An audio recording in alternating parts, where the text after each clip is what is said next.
That is a lot for someone to experience. Yeah. In 1 year, Yeah. right? You talk about the loss of your uncle. Yeah. And I'm sure that was hard for you. Mm-hmm. And then the next semester, you actually see somebody commit suicide. Yeah. Pretty much. Mm-hmm. Now, did that impact you at all when it comes to insecurities? Is there some type of connection to that at all? I think in that aspect, it was, I wouldn't say it really correlated with insecurities, but I guess maybe numbing things instead of speaking on it. Right. If that makes sense. Because I was saying I was silent. Yeah. So something like that happened, I just erased it. I just numbed it. That's it. I wasn't vocal about it. I didn't even really go to counseling, to be quite honest with you. It's just kind of like it never happened.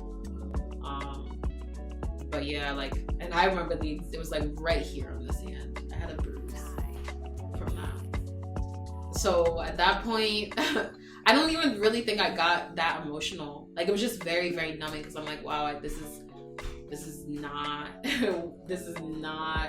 the way to start off college. It's not the way to view life. Like, that was very an eye-opener for me, because at that point I'm just wondering, how was that guy feeling? Was he insecure? It was like a switch. Yeah.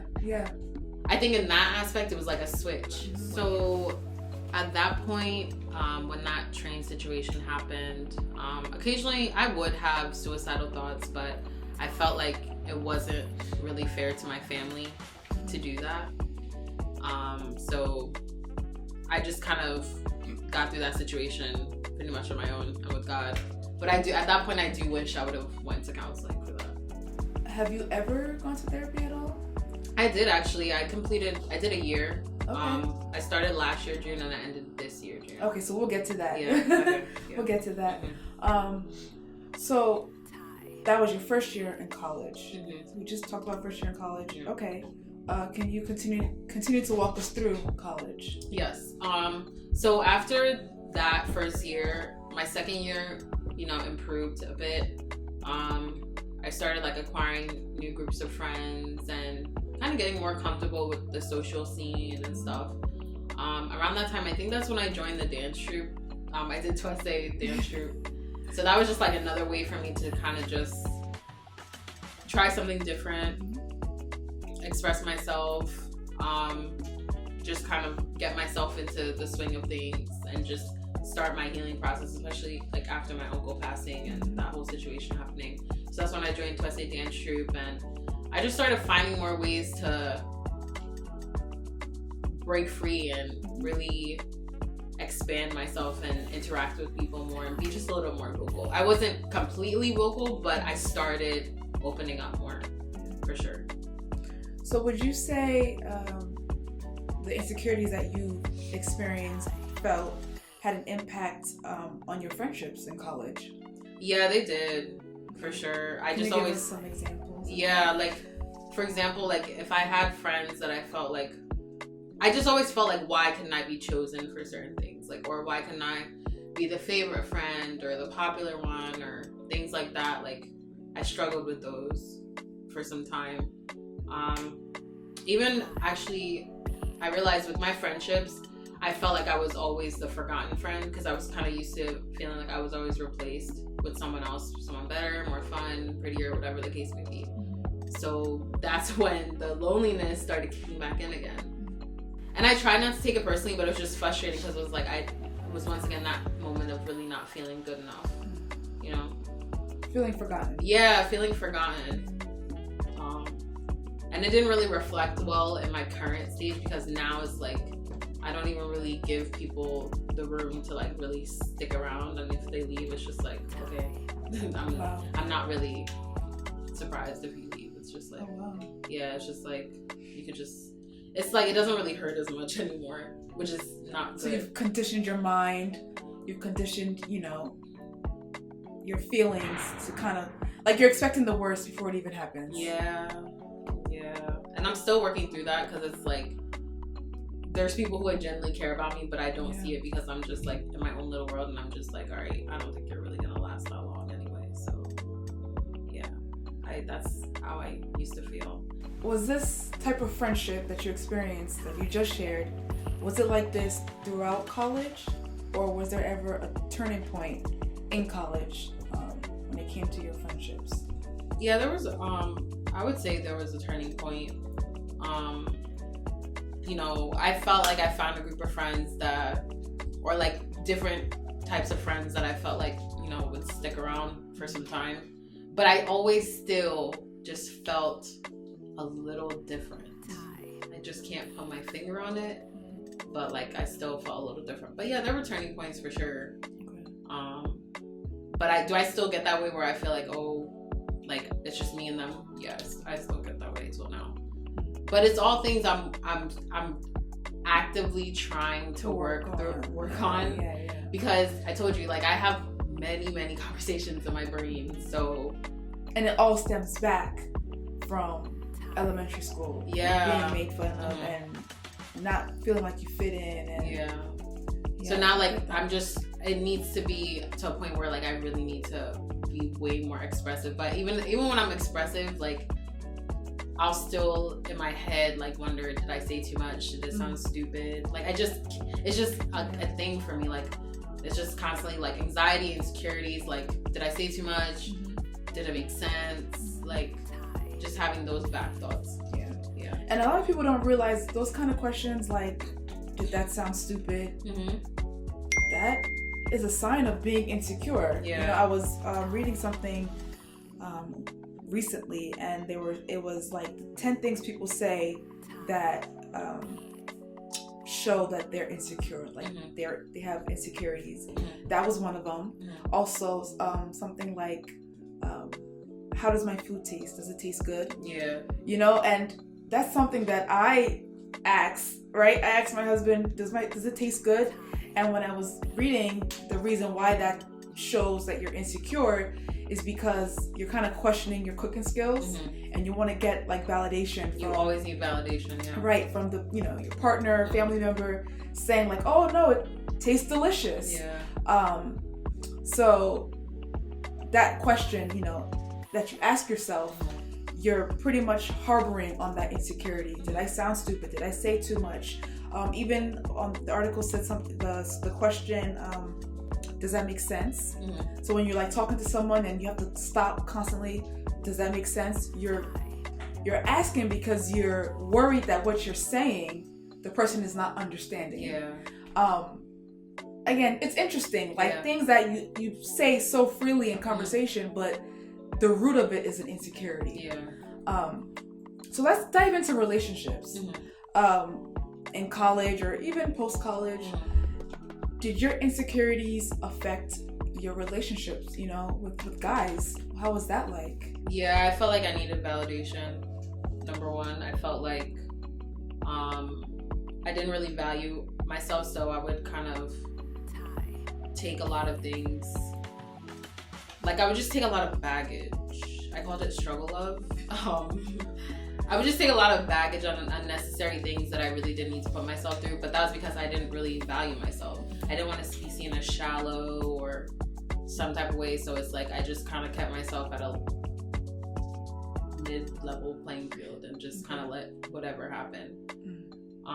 Do I have fault? Yes, I do. I get angry, I get impatient, I get things like that, but at the root of it, it was insecurity, because a lot of those situations I found myself in, they wouldn't have happened if I actually looked at myself as like a diamond, and I didn't. That's a word. Yeah, I didn't. That's a word that I think everyone needs to hear. Yeah. Because a lot of us, you know, find ourselves in, and it's not even only relationships. It's just everything. Everything. It could be your career choice. It could be, you know, friendships that we just talked about, relationships that we just talked about, even stepping out and starting something, which we're going to get to what you started this year. But yeah, just understanding that you are a diamond, you're a gem, and you can't be taken as, you know, pebbles or rocks. Right. When number one, God has called you to be a gem, to be a diamond. And your insecurities, like I had said in the beginning, we need to challenge them. We need to fight these insecurities, because if we don't, we'll be so comfortable in the positions we find ourselves in, right. even in relationships. So I'm glad you brought that up. And I think a lot of people need to hear that. Okay, so let's now fast forward.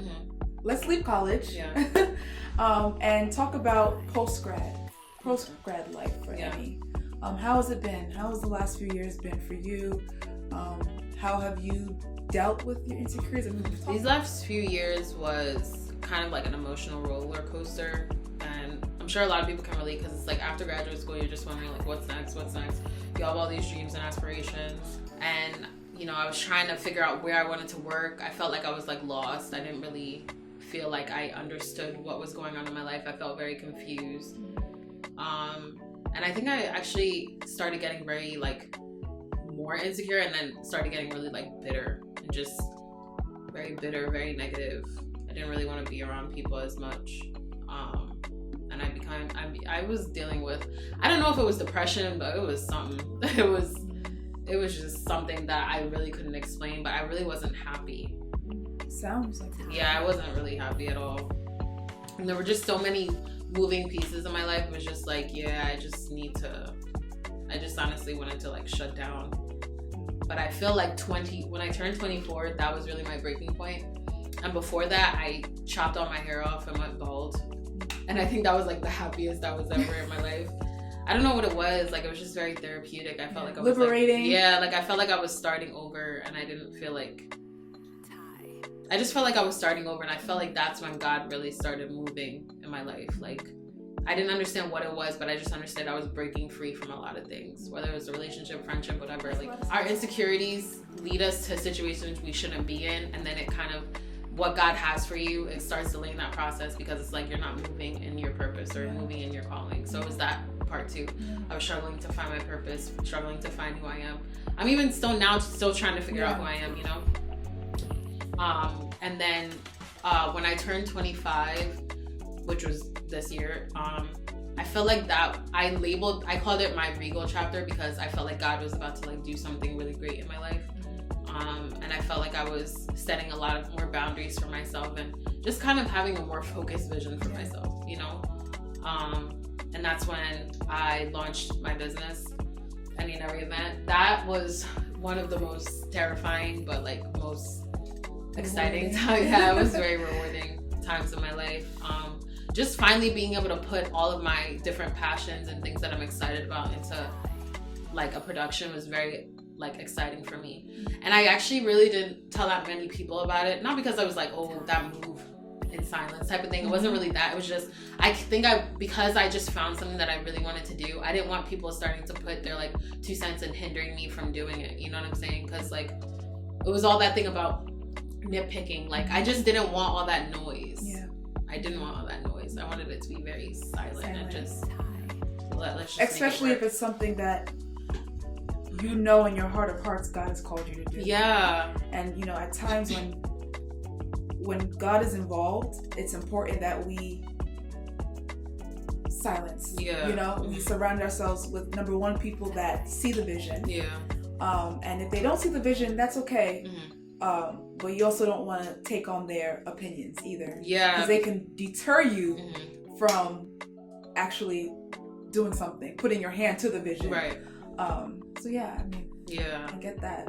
It was, I was just like something, and that was something that I really wanted to just kind of just show a glimpse of who I am and what I want for my business, and for people to kind of see me in a different light, because I knew that was always in me. It was just I was just very silent for a long time. Yeah. So I feel like having this allows me to just be creative, and I have so many plans for it. Like, it's not just event planning, it's like way beyond that. Like, I feel like I have the ability to kind of incorporate, I love music, I can incorporate music, fashion, whatever into it, and I just can't wait to like just go along this journey. It's very hard and very demanding, and I still find myself trying to deal with this ideal of perfectionism. Like, even after events, to be honest with you, I get like really bad anxiety. Like I get so much, like I start having like really terrible conversations in my head with myself about certain things, like what could I have done better? Oh my gosh, I did this. Like I start sometimes letting my emotions and insecurities get the best of me, but then for whatever reason I just always bounce back. Like I feel like this year is the year that I've kind of just found more peace with God in terms of a lot of the things I'm doing. Even going back to school, that was an insecurity for me because of my GPA, like finding a job, just different things, you know, of how it's like affected my life. But now I feel like this year I'm getting that confidence back, because being a businesswoman for me was always a dream of mine. Like I always told myself, oh, I want to be on Forbes. I remember when I was like a kid, I would always tell my family I wanted an escalator in my house, and it's just like, at what age do you even know like having an escalator, you know? So those are always the big dreams and goals that I had for myself, and I feel like now I'm getting to do that with something that I want to do. Yeah, and you know, it's not about, again, insecurities are gonna come. Yeah. They're like, I can relate with you when you say after an event you get anxiety. When I post, I get very, very anxious. But it's not letting that anxiety or letting the insecurity win, right?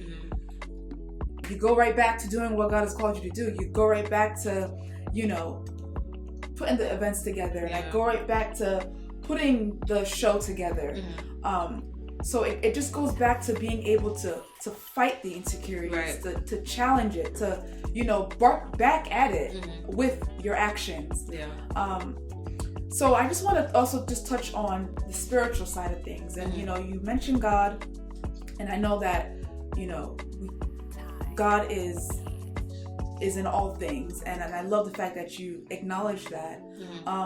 How was your spiritual life impacted when it came to insecurities? Was there an impact on your spiritual life at all? Yeah, I feel like, you know, I grew up Christian, but I was kind of like up and down with my spirituality. I feel like I was more involved and more trying to be more connected and build a relationship with God probably like last year into this year. Okay.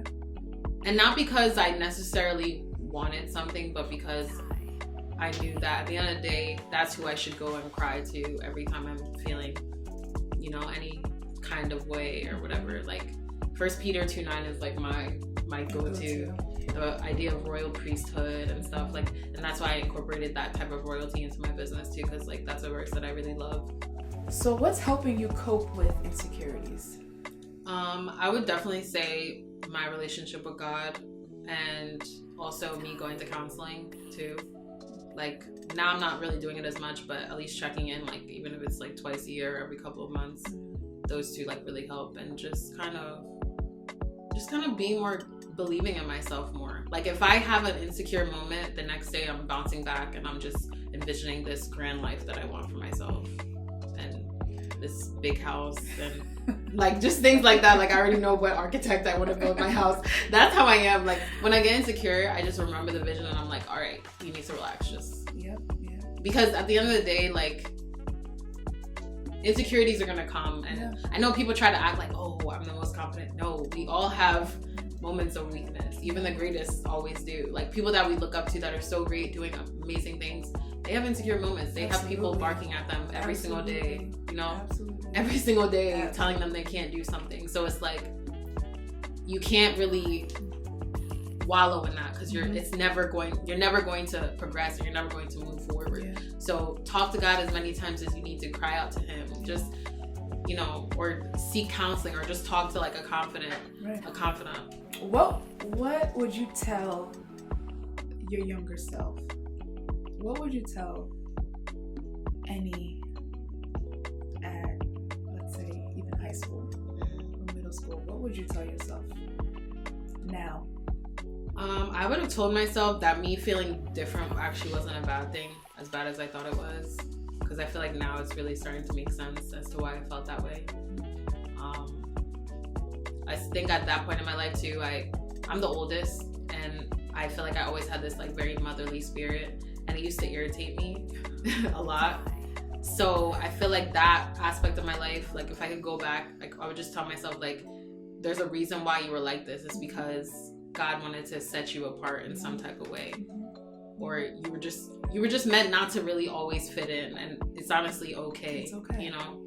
But at that point, it was hard because you're a kid, you're young. You just want to feel. You don't want to feel like a mom. You don't. Yeah. I don't like that. I don't want to feel.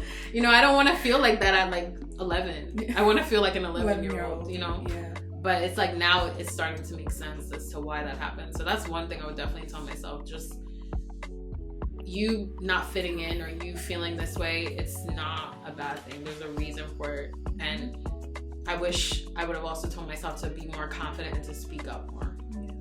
Just speak up in any type of capacity, in an uplifting or whatever way possible. Just try to just speak. There's nothing wrong with speaking. Be kind to yourself. Yeah, be kind to yourself. Yeah, kind to yourself. Don't be so hard on yourself about everything. I love that you are branching out and starting your own business. I think that's awesome. I can't wait to use you. So I'm just curious. Did your insecurities play a part in you starting your business? Yes, for sure. Okay. There's just a lot of noise at that time. My head wasn't in the right place either.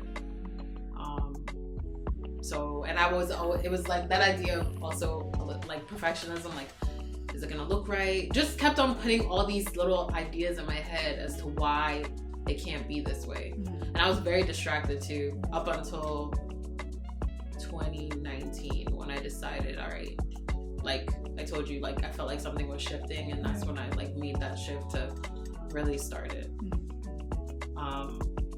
And even when I was working on the project,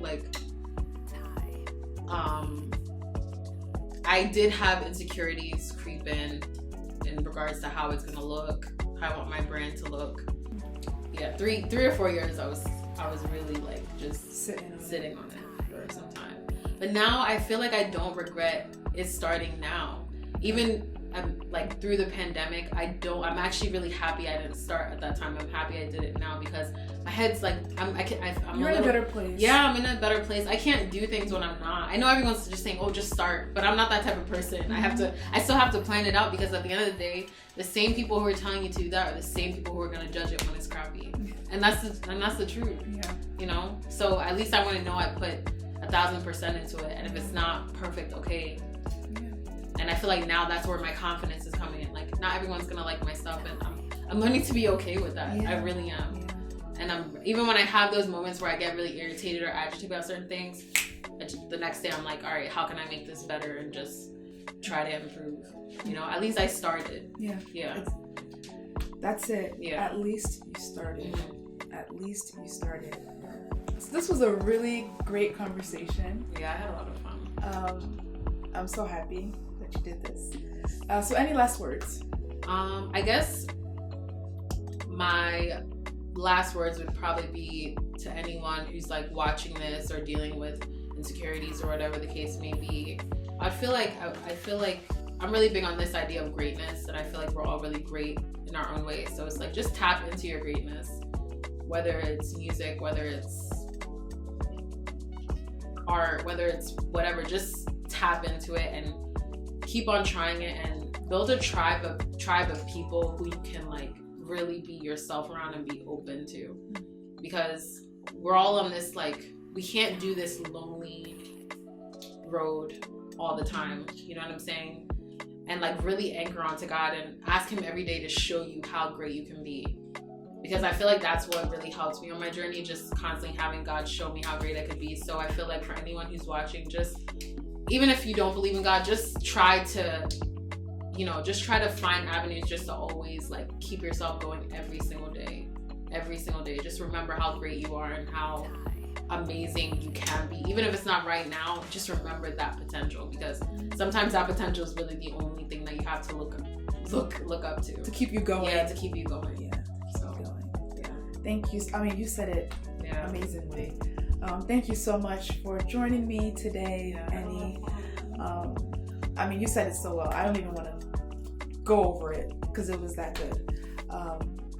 So yeah, like I said in the beginning, I feel as though regardless of age, gender, there's something that you can pick from this conversation that we just had and apply it to your own life. Thank you, Eni, for joining me. I'm really, really grateful. Thank you for having me. I hope you enjoyed Eni's story. I did, for sure, and I believe that everyone can relate. So now I'm going to leave you all with a KepTalk. This is probably one of my, favorite parts of the show, because I'm able to leave you all with some gems, some nuggets for you to use and to remember. And these are just some things that I thought about that, me personally, I want to enter 2021, meditating on. And the first thing I would say is be honest about your insecurities. Be honest about your insecurities. It's in that place of truth you're able to tackle, that insecurity, tackle the things that you want to change about yourself, but you have to be able to tell yourself truth. So please be honest about your insecurity. Feel the pain of it, right? If it comes with pain, feel it. If it comes with anxiety, feel it. If it comes with frustration, feel it. And be honest about it, and then tackle it. Also, watch what you say. Watch what you say with your mouth. Watch what comes out of your mouth. I am a strong believer that our words have power. The things that we say have power. The next thing I would like to leave with you all is let things go. And I know it's easier said than done. But in order for us to move forward, we have to let things go. We cannot be defined by the things that we've heard, the actions that people have said to us, the voices that we tell ourselves. Eni spoke so much about the voice in her head, the things she was telling herself in her head. We have to learn to let these things go. We cannot be defined by these things. And lastly, let us be the best versions of ourselves. Let us try to be the best version of ourselves. The best version. And I'll leave with one last thing. I'm sorry, I lied. I have another thing.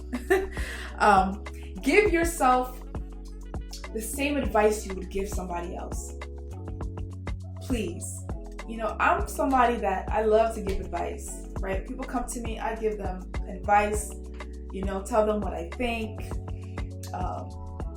pray with them, all that good stuff. But when it comes to my own insecurity and the things that I'm dealing with and my own challenges, I don't know how to give myself good advice. I don't know how to pray. I just get so paralyzed in the insecurity.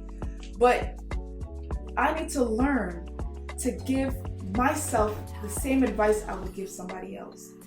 So those are the things that I just want to leave with you guys today. And, I just hope and pray that you take it with you in 2021, because I think it would be really, really, really, really helpful.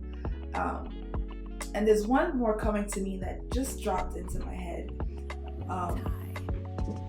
It's let us not use our insecurities to compete with other people. A lot of us are dealing with insecurities and we find ourselves in competition with people that don't even know we are competing with them because we are so insecure. And I will give you an example. Let's say you're in the midst of people and one of your friends, says they just bought a car, right? Hottest car out right now. I'm not a car person, but I don't know. I think a Tesla is popping right now. I'm not sure. Don't quote me. But let's say a Tesla, and you have been battling with insecurity about your finances, and just maybe the kind of job that you have, and just maybe not feeling that you have worth, right? And because you're so insecure with yourself in this area of your life, you now go out and buy a Tesla. All because you're in competition with somebody that doesn't even know you're competing with them. But don't let your insecurities drive you to competition. I'm telling you, it's gonna end up in disaster. Like, there's no other way to say it, but it's gonna be disastrous. So do not let your insecurities lead you to compete. It's not worth it. Trust me, the time for you to buy a Tesla will come. So that's the end of the episode today. I hope you enjoyed it. Episode 2, we are pushing through, even in a pandemic. And, I just want to just encourage you all, again, to just please fight these insecurities, challenge these insecurities. Don't sit and be okay with it, because it's not okay. And we all need to reach our God-given greatness and our God-given destinies and fulfill purpose, right? It goes back to episode 1, fulfill purpose. We must fulfill purpose. So once again, thank you so much for watching. Like, comment, share, subscribe. I'm getting used to saying that. Do all of that, but really just bless somebody. Share it with someone that you think it can bless, and I'm happy with that. So thank you so much, and please watch till the very end, because we are also going to share something cool with you. Eni talked about her business, and you guys will see that right after this. So thank you so much, and Merry Christmas. Have a wonderful holiday.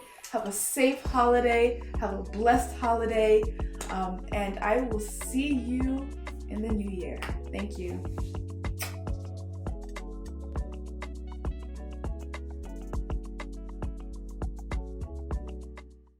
Hello, my name is Eni Fowora, and I'm the creative director, founder, and CEO of Any and Every Event. Any and Every Event is a premier event planning company. We offer services in corporate events, weddings, social events.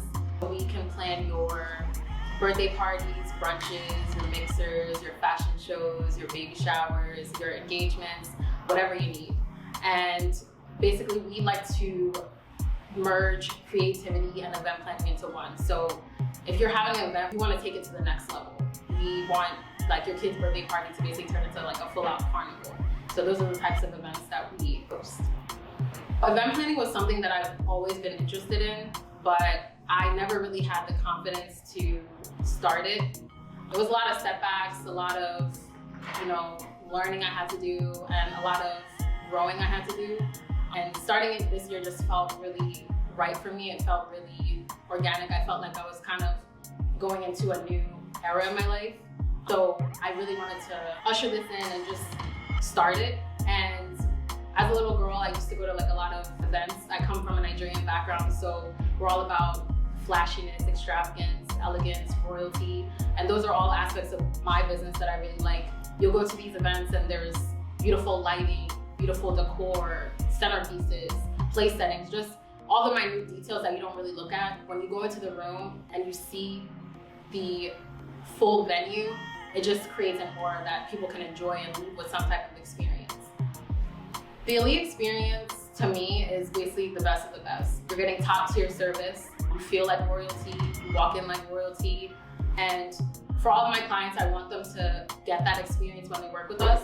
From the initial consultation to the execution of the event, we want you to feel like you're really getting the best deal. And it's not an experience that you can get everywhere. It's an experience that you can only really get with us by working with us. So make sure to book us.